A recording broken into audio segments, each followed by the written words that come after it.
സഭയുടെ മൂന്നാമത്തെ പ്രസംഗം. അവിടെയും അവർ പറയുന്നത് യേശുക്രിസ്തു മരണത്തെ ജയിച്ച് ഉയർത്തെഴുന്നേറ്റുവെന്ന 4-ാം അധ്യായം 13-ാം വാക്യം. 3 പ്രസംഗം നടത്തിയിട്ട് അതിനൊരു കൺക്ലൂഷൻ പറയുക. അവർ മഹാശക്തിയോടെ യേശുക്രിസ്തുവിൻ്റെ പുനരുത്ഥാനത്തിന് സാക്ഷ്യം പറഞ്ഞു വന്നു. അവിടെ പറയുന്നത് ഈ 4 അധ്യായം അവർ പ്രസംഗിച്ചു വന്നത് യേശുക്രിസ്തുവിൻ്റെ പുനരുത്ഥാനമാണ്. സഭയുടെ 4-ാമത്തെ പ്രസംഗം സന്നിധി സംഘത്തിൽ നടത്തുന്ന പ്രസംഗമാണ്.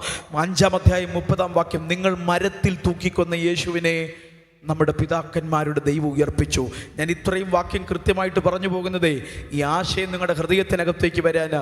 ഒരു കാര്യം ഏതായാലും ഉറപ്പ്, നമ്മുടെ കൺവെൻഷൻ ബാനറിൽ നമ്മൾ എഴുതുന്ന പ്രധാനപ്പെട്ട ഒരു വാക്യമുണ്ട്, ഞങ്ങളോ ക്രൂശിക്കപ്പെട്ട ക്രിസ്തുവിനെ പ്രസംഗിക്കുന്നു. അത് സത്യം തന്നെ. പക്ഷേ അപ്പോസ്തല പ്രവൃത്തികൾ പഠിച്ചപ്പോൾ എനിക്കൊരു കാര്യം മനസ്സിലായത്, സഭ ക്രൂശ് മാത്രമല്ല പറഞ്ഞത്, ക്രൂശിനപ്പുറത്തെന്താണെന്ന് സഭ പറഞ്ഞു. സഭ പറയുന്നത് തകർച്ച മാത്രമല്ല, ഇതിനപ്പുറത്തേക്കൊരു ജയം കൂടെ പറയുമ്പോഴാണ് സുവിശേഷം പൂർത്തീകരിക്കപ്പെടുന്നത്. അതുകൊണ്ടാണ് പൗലോസ് ശ്ലീഹ പറഞ്ഞത്, ജനിച്ച് മരിച്ചിട്ട് ഉയർത്തെഴുന്നേറ്റ യേശുക്രിസ്തുവിനെ ഓർത്തുകൊള്ളുവിൻ, അതാകുന്നു എൻ്റെ സുവിശേഷം. മരിച്ചവനെ ആരാധിക്കാനല്ല ഞങ്ങൾ പറയുന്നത്, മരണത്തെയും പാതാളത്തെയും ജയിച്ചുയർത്തെഴുന്നേറ്റ് എന്നേക്കും ജീവിക്കുന്ന ഒരുവനുണ്ടെങ്കിൽ ഇന്ന് രാത്രി ഞങ്ങൾ പ്രസംഗിക്കുന്നത് മരണത്തെ ജയിച്ചുയർത്തെഴുന്നേറ്റ മരണത്തിന് അതീതനായ ഏക ദൈവമുണ്ടെങ്കിൽ അത് ഈ രാത്രി ഞങ്ങൾ ഉയർത്തി പറയുന്ന കർത്താവായ ക്രിസ്തു തന്നെ. ഇനിയും പൗലോസിന്റെ ഒരു പ്രധാനപ്പെട്ട പ്രാർത്ഥനയുണ്ട് കേട്ടോ, അതുകൂടെ പറഞ്ഞിട്ട് ഞാൻ വേഗത്തിൽ ഓടി വരാം. ഫിലിപ്പ് ലേഖനത്തിലാണ് ആ പ്രാർത്ഥന. ഞാൻ യേശുവിൻ്റെ കഷ്ടാനുഭവങ്ങളുടെ കൂട്ടായ്മയും അവൻ്റെ പുനരുത്ഥാനത്തിൻ്റെ ശക്തിയെയും അറിയാൻ ഞാൻ ആഗ്രഹിക്കുന്നു. അതെന്താ അങ്ങനെ പ്രാർത്ഥിച്ചത്? നമ്മൾ മിക്കവാറും പ്രാർത്ഥിക്കുക, ഈ വെള്ളം വീഞ്ഞാക്കിയ ശക്തി ഒന്ന് അറിഞ്ഞാൽ കൊള്ളായിരുന്നു, 5 അപ്പോൾ 5000 ആക്കിയത് പറഞ്ഞാൽ ഒന്നും കൊള്ളായിരുന്നു.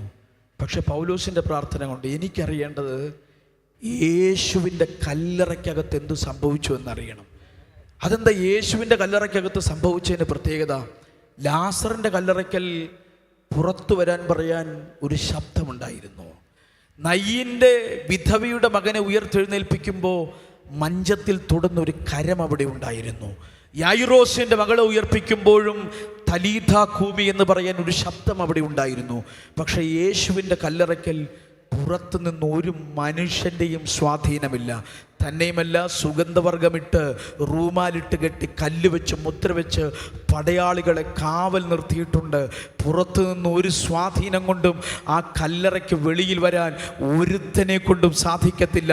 അതുകൊണ്ടാണ് പൗലോസ് പറഞ്ഞത്, പുറത്തു നിന്നൊരു സ്വാധീനമില്ലാതെ, ഒരു ശബ്ദമില്ലാതെ, മറ്റൊരുത്തൻ വിളിച്ചു പറയാതെ ആ കല്ലറയ്ക്കകത്തു നിന്ന് ക്രിസ്തു എഴുന്നേറ്റ് വന്നെങ്കിൽ അതിനകത്ത് നടന്നത് എന്താണെന്ന് എനിക്കറിയണം.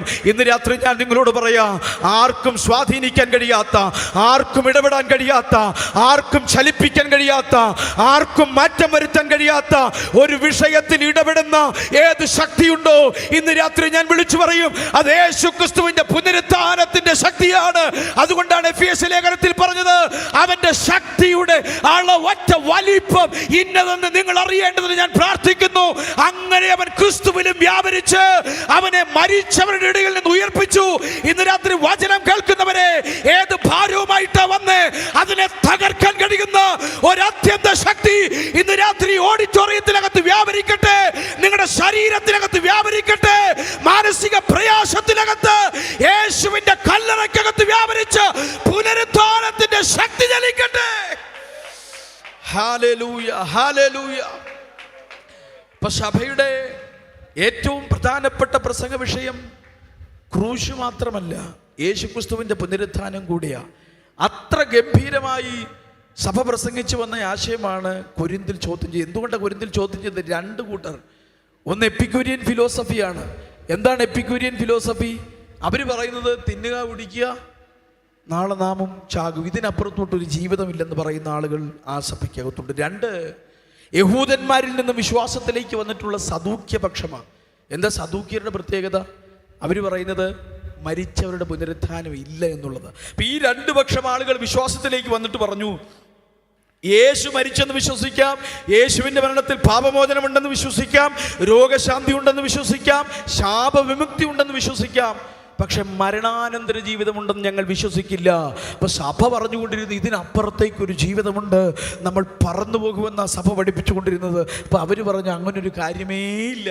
അപ്പോൾ പൗലോസിൻ്റെ മുൻപിൽ വരുന്ന ആദ്യത്തെ കാര്യം യേശുക്രിസ്തു ഉയർത്തെഴുന്നേറ്റം തെളിയിക്കണം, എന്നാലേ മരിച്ചവർ ഉയർത്തെഴുന്നേൽക്കുമെന്ന് തെളിയിക്കാൻ പറ്റൂ. അപ്പോൾ യേശുക്രിസ്തു ഉയർത്തെഴുന്നേറ്റു എന്ന് തെളിയിക്കാനാണ് ഈ 15-ാം അധ്യായത്തിൻ്റെ പ്രാരംഭ ഭാഗത്ത് പൗലോസ് ശ്ലീഹ തെളിയിക്കുന്നത്.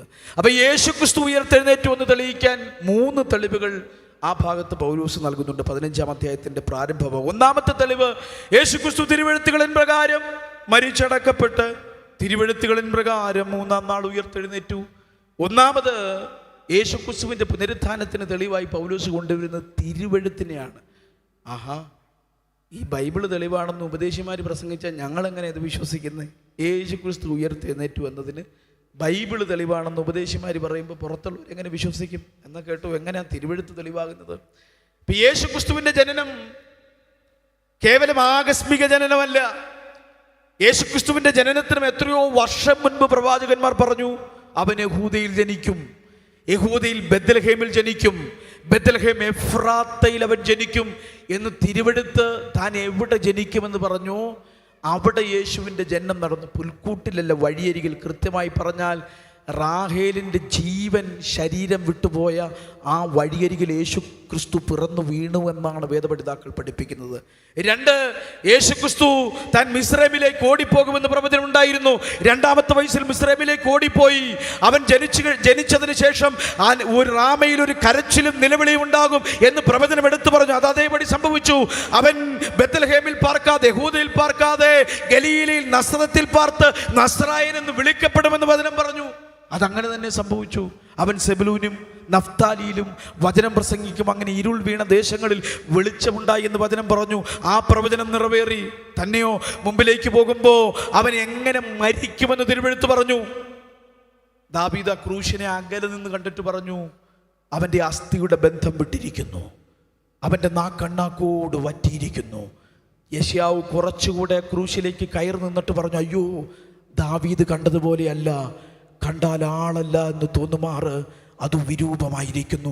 അവൻ എങ്ങനെ ജനിക്കുമെന്ന് പറഞ്ഞു, അവൻ എങ്ങനെ ജീവിക്കുമെന്ന് പറഞ്ഞു, എങ്ങനെ വിളിക്കപ്പെടുമെന്ന് പറഞ്ഞു, എങ്ങനെ മരിക്കുമെന്ന് തിരുവെഴുത്ത് പറഞ്ഞു.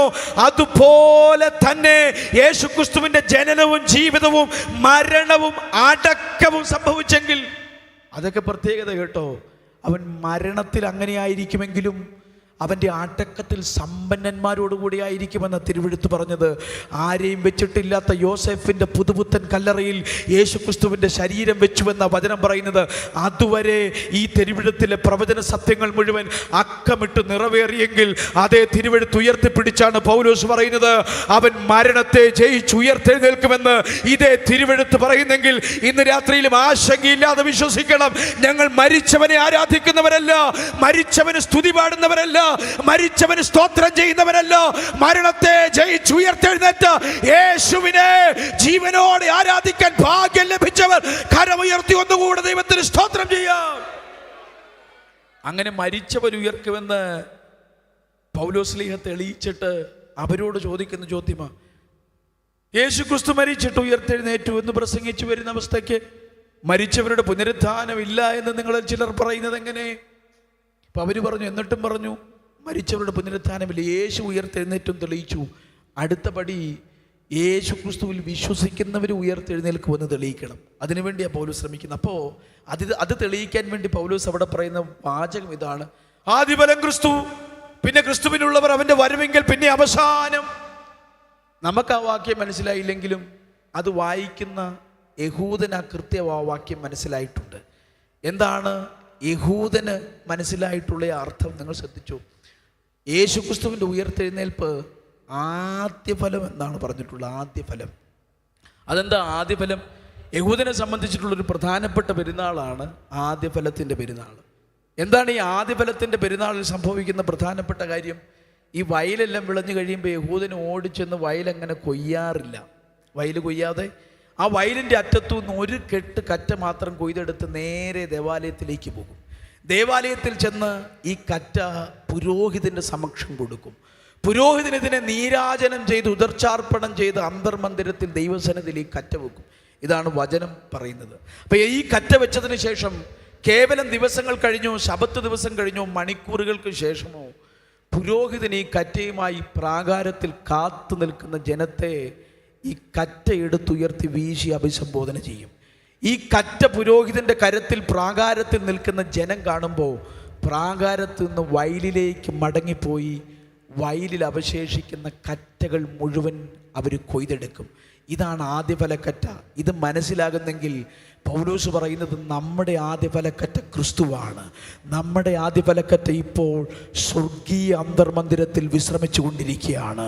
നമ്മുടെ ആദ്യഫലക്കറ്റ വാനമേഘത്തിൽ പുരോഹിതൻ്റെ കരത്തിൽ കറ്റ വെളിപ്പെട്ടതുപോലെ വാനമേഘത്തിൽ നമ്മുടെ ആദ്യഫലക്കറ്റ വെളിപ്പെടുമ്പോൾ വയലിനകത്ത് കൊയ്ത്ത് നടക്കുന്നത് പോലെ നമ്മുടെ സെമിത്തേരികളുടെ അകത്ത് ഒരു കൊയ്ത്ത് നടക്കുമെന്ന് എത്ര പേര് വിശ്വസിക്കുന്നുണ്ട്?